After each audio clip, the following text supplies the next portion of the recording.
อืมโล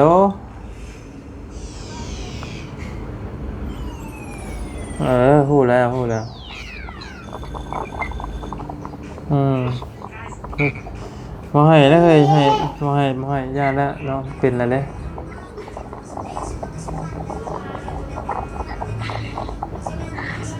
อยู่ไสนี่กรุงเทพนี่แหละเพราะว่าจะเป็นทางบ้านอืมบ่ให้แล้วเฮ้ยญาติแล้วบ่ให้แล้วมันเป็นอะไรได้ซะเนาะ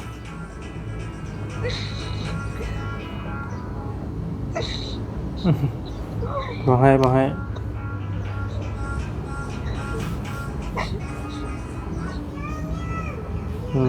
ิดแล้วว่าสิลงพังเบิ่งเทื่อระเบิดแล้วว่าทุ่งก็ตัวก็สิลงไปพุ่นแหละไปถ้าจัดอยู่พุ่นก็คือว่ายังไงเพิ่นสิเฒ่าแก่เพิ่นเนาะหรือว่านายจ้างสิรับผิดชอบเบิดทุกอย่างเรื่องงานศพแล้วทางที่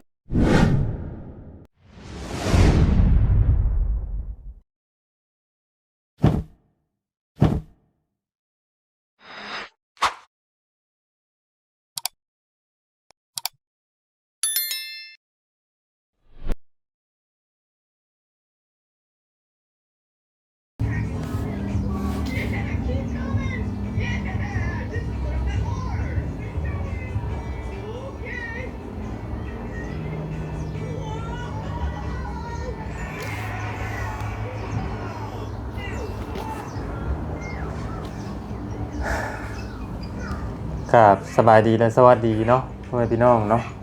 เบิดกุสู่ทุกคนเด้อพ่อแม่พี่น้องเนาะว่าจะเป็นพี่น้องฝั่งไทยหรือพี่น้องฝั่งลาวพี่น้องหรือว่าต่างประเทศเนาะยินดีต้อนรับเข้าสู่ช่องของหมอยาวซาแนลคือเก่าเด้อพี่น้องเนาะเอาพี่น้องเปิดภาพมากะอยู่กับช่องของหมอยาวซาแนลอีกรอบนึงพี่น้องเนาะกะมาพอมาเจอกับหมอยาวช่วงนึงแรงพี่น้องต่อจากคลิปที่แล้วเนาะคิดยังบ่ออกบอกบ่ถูกยังเลยพี่น้องตอนนี้เนาะเพราะว่าตอนนี้ก็แล่นนํทั้งเฒ่าพ่อเรานี่เบิดมื้อเบิดเว้นพี่น้องเนาะ2มื้อ3มื้อแล้วแล่นเฒ่าพ่อนี่เนาะหลังจากที่มาแต่หาแต่น้องเป็นทวีสายฟ้าพี่น้องเนาะกลับมาเอาน้องแรปเตอร์ไปหาน้องแรปเตอร์อยู่โรงเรียนพี่น้องเนาะทางป้าบัวโทรมาว่าอ้ายคนผู้ใหญ่คนโตนะพี่น้องผู้กกว่าซั่นซะพี่น้องเนาะว่าเสียชีวิตพี่น้องเสียชีวิตจากกำแพงทับบ่หรือว่าจังได๋พี่น้องก็รายละเอียดก็ยังบ่ฮู้ตอนนี้มันยังชุลมุนอยู่พี่น้องให้เพิ่นชุลมุนแหละพอยามสิต้องโทรไปหาเบิ่งกะไผอยู่กันน่ะสิแม่นทั้งเอื้อยทั้งเมียเนาะพี่น้องทั้งเมียเราแหละพี่น้องเนาะทั้งเอื้อยไผใหญ่เนาะแล้วก็รู้สึกว่าได้ยินมาแว่วว่าอยากทั้งเอื้อยใหญ่เลยอยากเอามาบ่หรือว่านี่ไรพี่น้องเนาะอยากเอามาบ้านบ่ทางมาเอามาเนาะพี่น้องทางบ่ยาวทางน้องๆก็ถามมาถ้าเอามานั่นการใช้จ่ายมันก็จะหลายและมีเงินบ่เนาะพร้อมบ่เพราะว่าทางบ่ยาวก็บอกตรงๆเลยพี่น้องตอนนี้ก็คือมันมรสุมเลยนะพี่น้องตอนนี้มรสุมทั้งพ่อเมียก็คือพี่น้องกันแหละพี่น้องบ่ยาวบ่อยากเว้าหลายเพราะว่าเว้าไปเลยคือสิว่าแซงเพิ่นเนาะก็คือจักสิแม่นมื้อใดว่ากันยังไงครับพี่น้องตอนนี้ก็ทางเมียนี่ก็ญาติพี่น้องเนาะมาหุ่มประตูมาโฮมทุกมื้ออยู่พี่น้องตอนนี้ก็ได้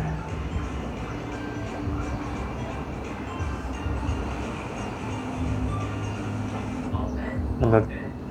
ตันไปหมดเลยเนาะกระทันมาบ่ได้มาพี่น้องกระทันมาบ่ได้มาก็ แต่มันคือมันเผาอยู่พุ่นเผาอยู่ประเทศไทยเนาะพี่น้องเอ้ยก็แม่นทางบ้านเผาอยู่พุ่นทางมาบุญว่าอาจจะเป็นมื้ออื่นเนาะอาจจะได้เดินทางไปพี่น้องเอ้ยอาจจะเป็นมื้ออื่นก็ยังบ่ชัดเจนปานใดพี่น้องเอ้ยอยากเคลียร์ให้ลงตัวก่อนว่าเป็นได้ไร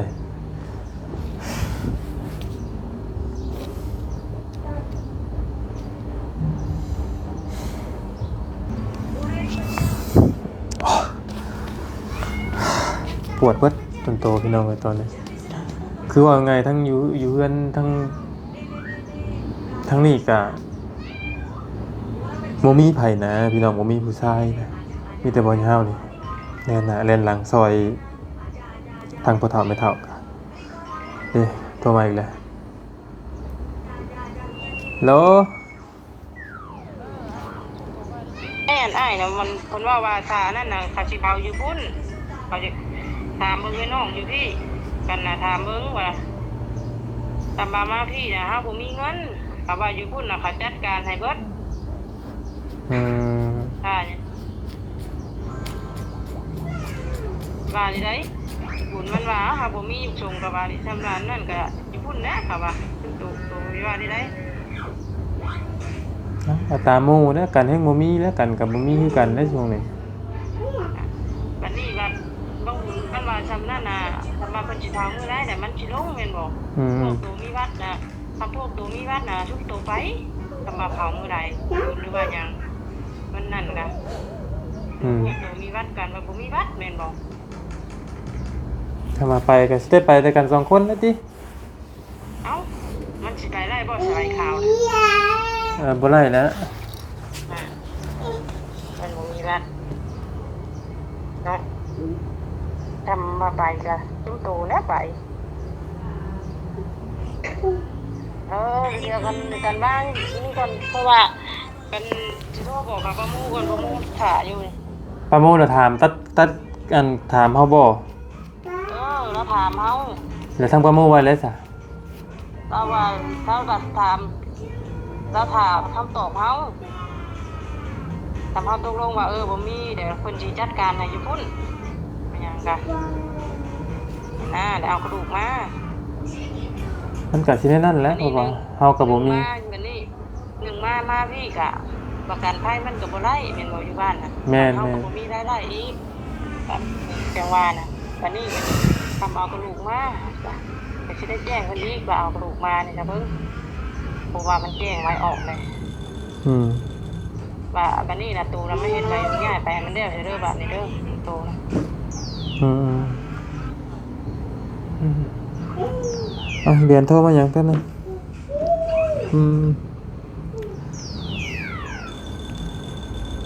โหล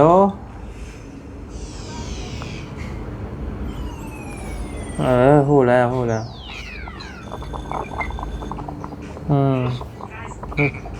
บ่ให้แล้วเฮ้ยให้บ่ให้ย่าแล้วเนาะเป็นแล้วเด้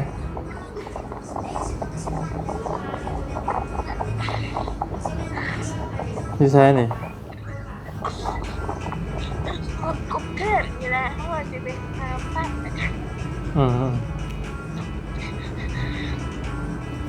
บ่ให้แล้วให้ยาแล้วบ่ให้แล้วมันเป็นอะไรได้ซะเนาะ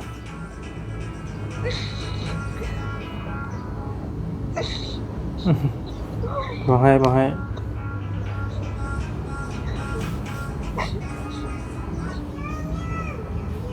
ะบืนแล้วว่าสิลงเราพังเบิ่งเทื่อระบืนแล้วว่าทุ่งก็สิว่าก็สิลงไปพุ่นแหละไป เขาไปหาไล่หาบ้านตรงนี้อยู่มาก หืม ถ้าอะไร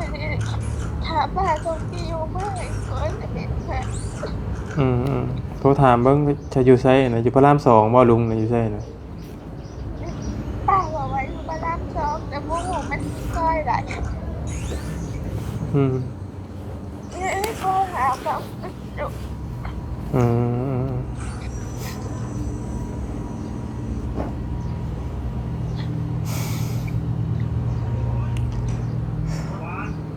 แล้วเดี๋ยวจังว่ากันนั่งเดี๋ยวจังว่ากันเพื่อนมื้ออื่นแล้วว่าก็ลงไปแหละ จะเสียคำตอบเด้อเดี๋ยวจะโทรหาหรอกบ่ให้แล้วเฮ้ยยาละบ่ให้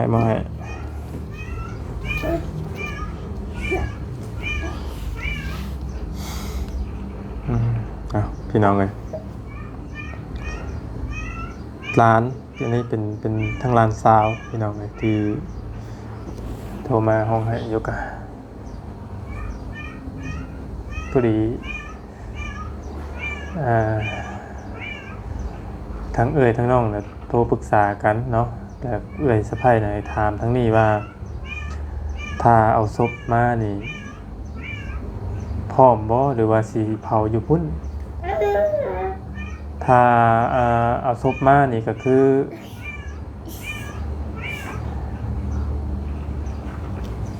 เพิ่นจัดการให้เบิดเลยพี่น้องเลยทั้งนั้น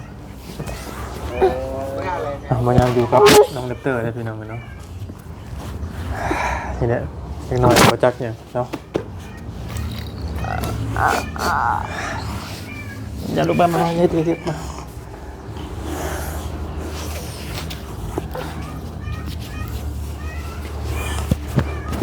ไปดูไปเบิ่งตุนบักหลาไป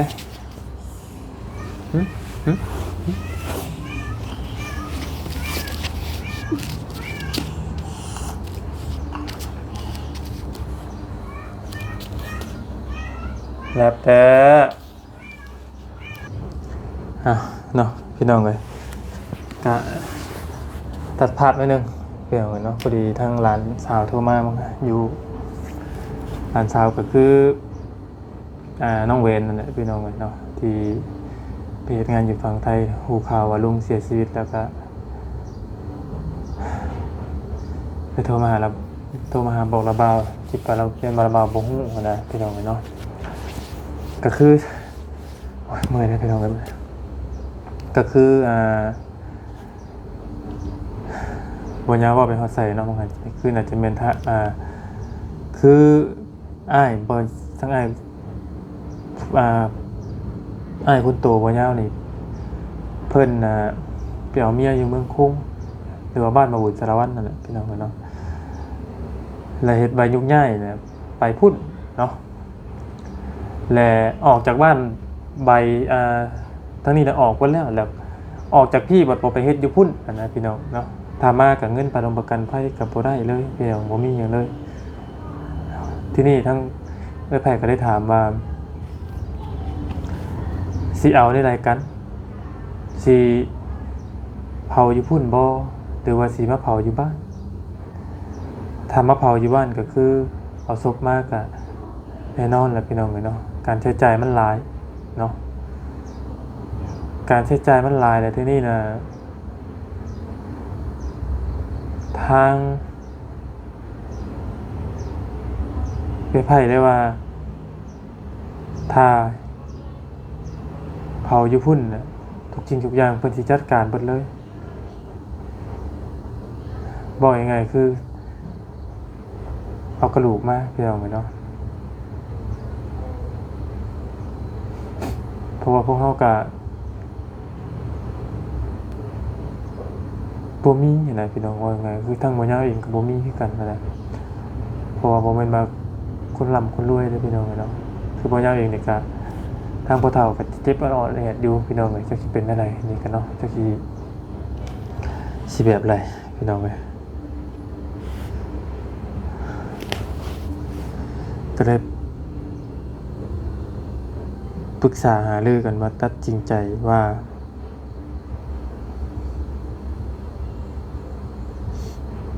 ให้รอคำตอบจากไอ้น้องประตูคนนั่นแหละพี่น้องเอ้ยแต่ว่ายันแต่ที่นี่แหละยันได้ไปพังไทยคนแหละพี่น้องเอ้ยหลายกว่าเนาะเพราะว่าเฮาบ่มีเงินพี่น้องเอ้ยเนาะคำไปพังไทยนี่การใช้จ่ายอาสิบ่ทอบ่ทำเอามาบ้านพี่น้องเอ้ยเนาะอยู่น่าสิอยู่พระราม2นั่นแหละพี่น้องเอ้ยเนาะน่าจะอยู่พระราม2ตอนนี้ศพนะพี่น้องเอ้ย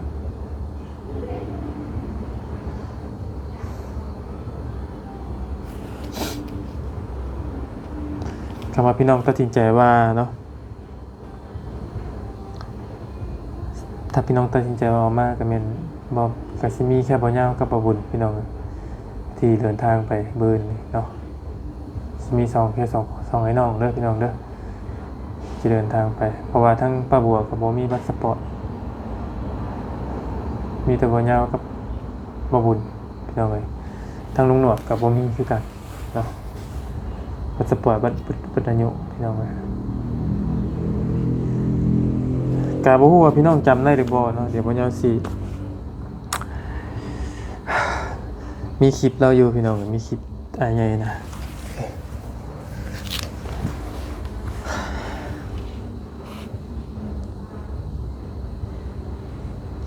อันนี้ตอนเราม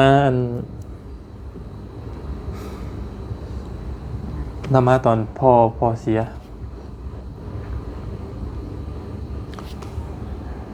เหลือบนี่ดิคนเสือแรงนะพี่น้องไอ้ที่เป็นไอ้เนาะไอ้กุ๊กเนาะอันนี้จะเป็นบอบุญผู้สื่อข่าวเนาะ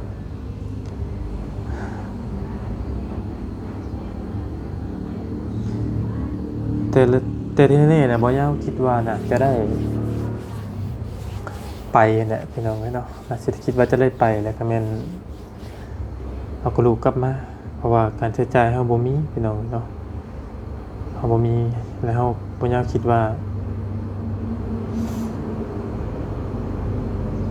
เผาอยู่พุ่นแล้วเอากระดูกมาพี่เนี่ยการใช้จ่ายน่ะสิลดน้อยลงเนาะ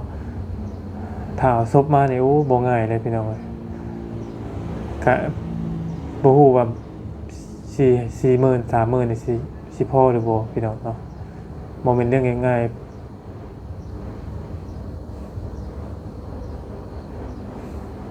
เมื่อยเลยพี่น้องเจอมรสุมเขาแบบครอบครัวปอยาวตอนนี้แบบเมื่อยเลยเนาะเฉพาะทางนี้กับปอยาวยังบ่แล้วยังเมื่อยอยู่พี่น้องยังมา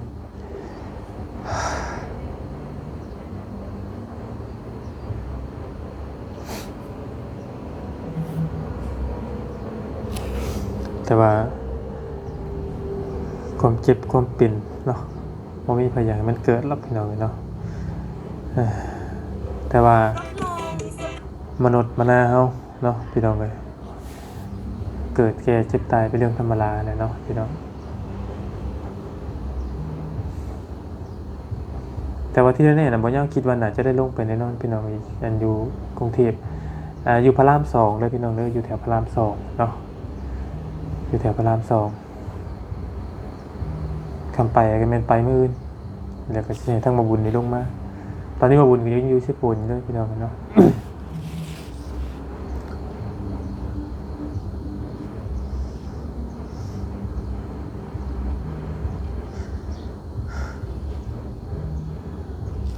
ก็บ่ฮู้ว่า ก็ได้ยินแต่เพิ่นว่าอันถือกำแพงเนาะ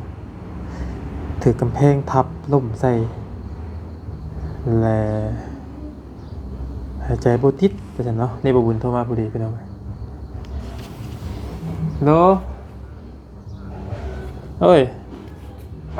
ฮู้แล้วบ่ ฮู้ว่าได้ไดมีแต่ว่าเผาอยู่พุ่นแหละ ซื้อได้ลงพุ่นบ่ ฮะ ซื้อแล้วนี่เฮาไปพุ่นเนาะไปพุ่นได้จะบ่ไปมันก็บ่ได้เด้อก็ไปเป็นมีไว้เดียว2คนนี่แหละ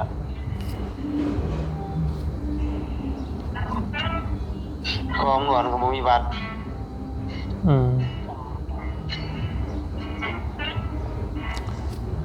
ไปก็ไปมื้ออื่นบ่คือไปมื้อใดมื้อนี่แหละมีแต่กูเมื่อพี่แล้วก็อยากจะเดินทางเลยตัวสิลงมามื้อใดตัวสิกลับมามื้ออื่นบ่มื้อเช้าน่ะถ้ามาสิเอามาบ้านมันแบบบ่มีเงินเอามาเมียมันก็อันนั้นก็มันปฏิเสธมาไงคือคำจัดอยู่พุ่นน่ะเพิ่นจัดให้เบิดเนาะ ว่าจัดญี่ปุ่นนะ ไปก็ไปนั่นแหละเห็นได้สามมันจำเป็นแล้วเนี่ยเพราะว่าก็เห็นดีน้ำอยูถ้าแบบญี่ปุ่นก็เห็นได้เข้ามาพี่เขากับบ่มีเงินเลย เอามาพี่มันหลายอย่างคือประกันภัยมันก็บ่มี แม่น มันคนตกหล่นแล้ว นั่นแหละ ไปแย่งเข้าพุ่นก็บ่ได้เข้าย่ำ ก็ไปพุ่นก็ไปเลยเห็นได้ค่ะ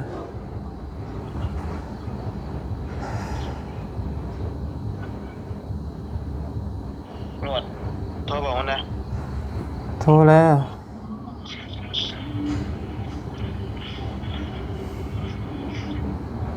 โอเคถ้าจังว่ากันโอเคโอเคโอเค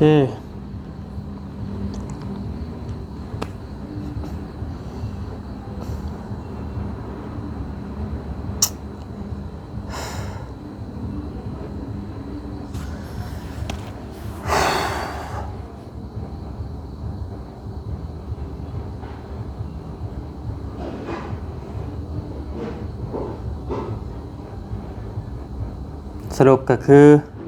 เนาะหมอยาวมาบุญพี่น้องเลยแมนออกเดินทางมื้ออื่นเพราะว่า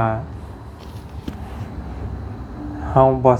บ่มีความสามารถที่จะเอาศพอ้ายเฮามาได้เพราะหยังเพราะว่าเฮาเงินเฮาบ่หลายพี่น้องเลยเนาะแล้วเฮาบ่สามารถเอาศพของอ้ายมาได้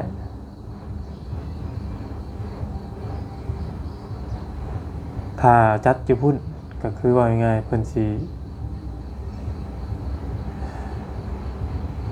เฒ่าแก่เพิ่นเนาะหรือว่านายจ้างสิรับผิดชอบเบิดทุกอย่างเรื่องงานศพแล้วทางที่นี่แหละเฮาก็เลยคุยกันเนาะพี่น้องเอ้ยไอ้น้องคุยกันว่าเอาแบบนี่แหละพี่น้องเอ้ยก็คือเอากระดูกเพิ่นมาบ้านเฮาดีกว่าพี่น้องเอ้ยเนาะแต่ว่าใจจริงไผทั้งนี้ทั้งนั้นไผก็อยากเอามาบ้านนั่นแหละพี่น้องเอ้ยเนาะแต่ว่ามันเฮาบ่มีความสามารถเอา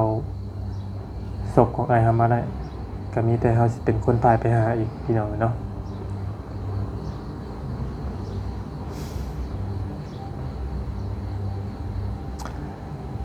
ก็คือพี่น้องทั้งเบิดเนาะพี่น้องเอ้ยพี่น้องทั้งมวลทั้งเบิดรวมกันไอ้น้องของพ่อยาวมีกุ๊กผู้หนึงพี่น้องเอ้ยแล้วก็ผู้ที่เพิ่นเสียชีวิตไปผู้หนึงเนาะต่อมาก็สิเป็นทางลุงหนวดได้อพี่น้องทางลุงหนวดคนที่3คนที่4นี่สิแม่นทางป้าบัวพี่น้องเอ้ยเนาะคนที่5เนี่ยแม่นทางบ่าวบุญบ้านป่าเนาะส่วนคนที่6เนี่ยแม่นบ่ยาวพี่น้องหัวบ่ยาวเป็นคนสุดท้องของแม่ซะเนาะว่าไงเป็นคนสุดท้องของพ่อแม่รวมทั้งหมด6คนเนาะเท่ากับว่าตอนนี้นั้นเสียไปคนหนึงพี่น้องเอ้ย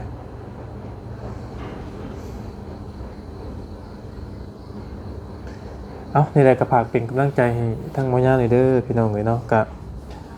สรุปก็คือแม่นเดินทางมื้ออื่นพี่น้องเลยเนาะอาจจะได้เดินทางมื้ออื่นใครเห็นก็ทักถามได้เลยพี่น้องเด้อเนาะสำหรับคลิปนี้ทั้งหมอย่าเองก็จะได้ขอจบคลิปปิดคลิปต้องขอบคุณขอบใจพี่น้อง FC เพิ่นคุยสู่ทุกคนเนาะที่เข้ามาติดตามรับชมคลิปของหมอย่าคือเก่าคือเดิมเด้อพี่น้องเลยเนาะ